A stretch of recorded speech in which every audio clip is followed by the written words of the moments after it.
ሶሻል ሚዲያ ላይ በዚህ ዓመት የወሰድኩት ትልቁ ሌሰን ኬቨን ኦሌሪ ስለ ስቲቭ ጆብስ አንስቶ ኖይዝ እና ሲግናል ሬሾ ብሎ ያስቀመጠው ሀሳብ ነው። ሲግናል የሚለው የሆነ ያስቀመጥነው ጎል አለ ወይም ደግሞ መድረስ የምንፈልግበት ቦታ አለ፣ ወደዛ የሚያደርሱን ተግባሮች ናቸው። ኖይዝ ደግሞ የሚላቸው ከዛ ውጭ የሆኑ ነገሮች ወይም ደግሞ ወደ ጎላችን ወደ ታርጌታችን ጋር ምንም አይነት ግንኙነት የሌላቸው የትኛውንም አይነት ተግባር ወይም ደግሞ ውሳኔ ኖይዝ ብሎ ያቀርበዋል።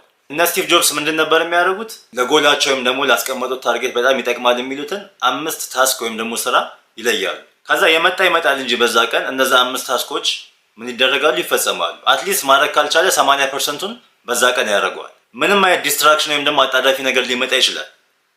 እነዛ ነገሮች መጀመሪያ ማለቅ አለባቸው። እና አስቡት፣ የምትፈልጉትን ነገር ለይታችሁ ከዛ በኋላ እነዛን ነገሮች ለማሳካት ምንድን ነው የሚያስፈልገው የሚለውን ነገር ካወቃችሁ በኋላ እነዛን ነገሮች በየቀኑ ለቀጣይ ዓመት፣ ለ5 ዓመት፣ ለ10 ዓመት ማድረግ ብንችል የት ልንደርስ እንደምንችል አስቡት።